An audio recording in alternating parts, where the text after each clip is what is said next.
professora. Bom dia, professora. Bom dia, professora. Eu me chamo Lucas Pimenta Moreira da Silva.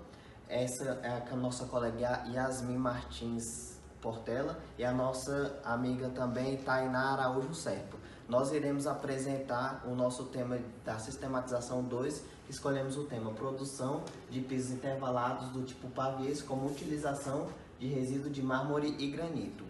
Eu irei começar. Bom, sobre o nosso tema escolhido, resumidamente, essa pesquisa ela se trata do uso de RBRO, que é resíduos de beneficiamento de rochas ornamentais.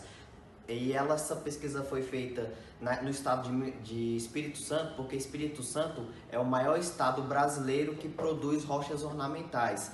E ele representa 50% de toda a importação do Brasil e cerca de 60% a 65% da exportação dessa rocha. E essa rocha ela é muito utilizada principalmente na construção civil, porque ela apresenta formas exóticas e também apresenta uma certa beleza. E por isso, diversos estudos de aspecto das novas tecnologias, então cresceram o uso desse tipo de rochas, tanto para detalhes construtivos, tanto de acabamento, quanto de piso de revestimento, sendo tanto eles internos quanto externos. E se tratando do estado do Espírito Santo, eles produzem, são os maiores produtores, principalmente de mármore e granito. Mármore, que é uma rocha metamórfica, e o granito, que é uma rocha ígnea.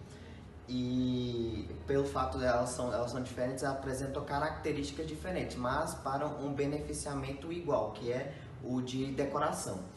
E o objetivo dessa pesquisa é a gente ver essa viabilidade, porque durante a extração desse tipo de rochas, acontece que ocorre uma grande quantidade de resíduos e também dos materiais que não são utilizados, dos fragmentos das rochas que não são utilizados. Então,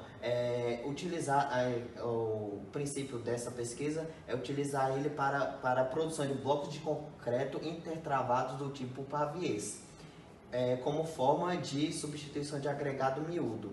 Como substituição de agregado miúdo é como, por exemplo, substituição utilizar esse material ao invés de utilizar areia, por exemplo. Esse bloco de concreto intertravado é o que você encontra aqui no estacionamento daqui do seu de Taguatinga, aqueles blocos que tem um leve espaçamento entre eles. Então, esse espaçamento são esses blocos intertravados. E essa pesquisa, esse tipo de material só pode ser utilizado porque ele, primeiro, precisa atender a dois requisitos, que é os requisitos da NBR 9781, que ela deve apresentar uma resistência mínima de 35 MPa e também apresentar uma absorção de água inferior ou igual a 6%. Se ele apresentar essas características, ele pode ser utilizado. E ele foi utilizado para esses 4 tipos de traços, que é o traço padrão, aquele traço utilizado na elaboração de bloco de concreto que a gente utiliza normalmente na construção civil, e ele com 5%, 10% e 20% do traço. E se apresentar essa viabilidade, a gente vai ter uma diminuição da quantidade de resíduos também, e também como uma forma sustentável de fazer essa obtenção desses blocos de concreto. Bom, eu vou falar um pouco sobre os materiais e os métodos encontrados. Os materiais utilizados nesse artigo vai ser o cimento comum, que é o SP5, que ele vai dar resistência.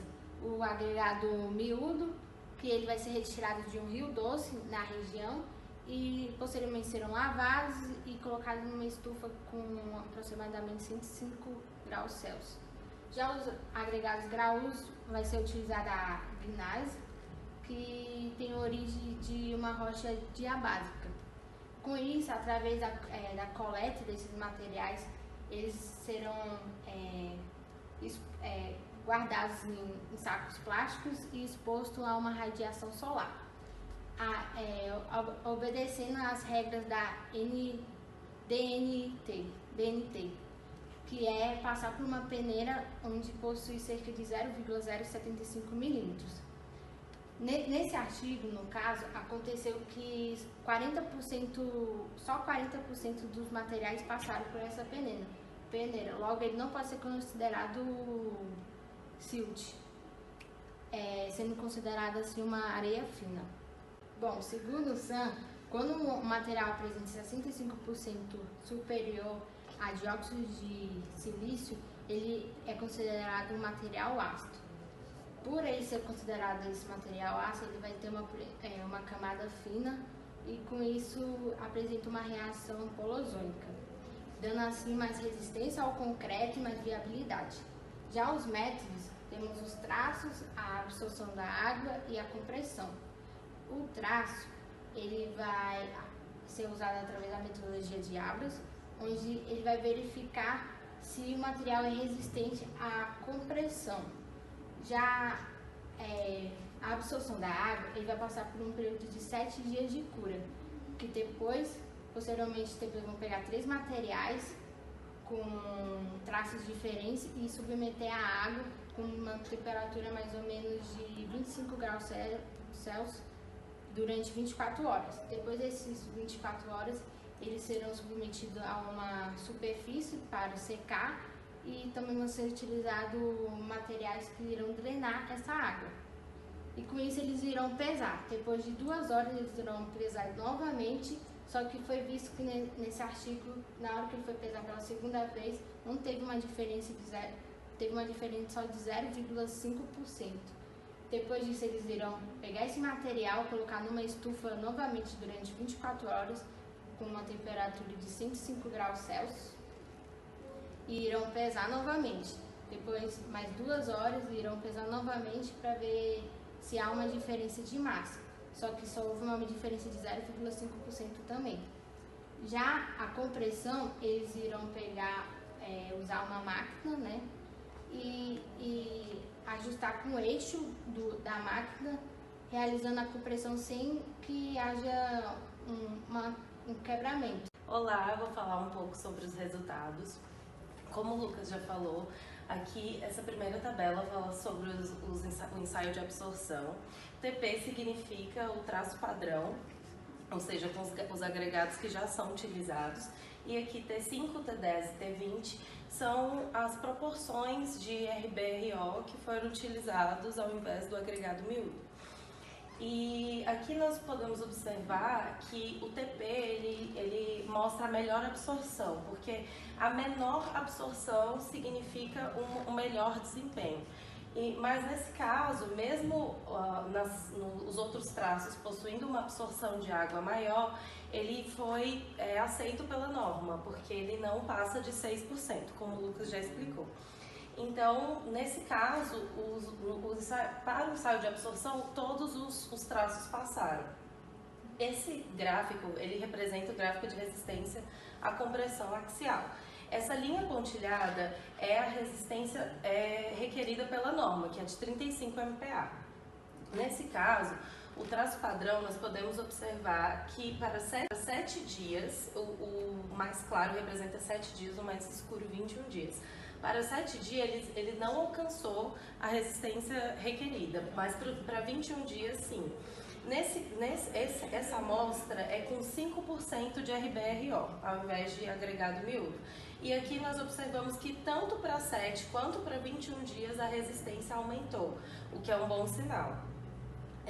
Para 7 dias ela bateu a meta, né, o requerido pela norma 35, e para 21 dias ele foi superior. Aqui o T10, ele teve uma pequena variação só para 7 dias, que nem dá para perceber pelo gráfico, em comparação com o T5, mas não podemos observar que ele conseguiu atingir o limite, né, 35 MPa, o mínimo requerido pela norma, e para 21 dias ele aumentou e muito, né? A gente observa que eles aumentaram em relação ao traço padrão, porque na composição do RBRO tem muita sílica, o que aumenta a resistência à compressão. Agora, um fato curioso é porque aqui no T15, que é a amostra com 15% de agregado miúdo, ou de RBRO ao invés de areia, por exemplo, ele mostrou que a compressão diminuiu, que a resistência diminuiu. E mesmo com uma taxa maior de RBRO. Isso aconteceu porque aumentou o número de vazios, aumentando a porosidade, que é inversamente proporcional à resistência. Ou seja, quanto maior a porosidade, menor é a resistência à compressão. Então, o objetivo desse artigo era verificar qual traço seria o melhor utilizado, se poderia ser utilizado. Nesse caso, o T10 é um traço que ele pode ser utilizado com o experimento com 10% de substituição. Pode ser utilizado tanto para rodovias, né, para passagem de veículos leves, passagem de pessoas, e ele também contribui para o custo da obra, né, diminuindo os custos, e também do impacto ambiental, tanto da coleta do agregado miúdo da natureza, quanto o reaproveitamento do RBRO.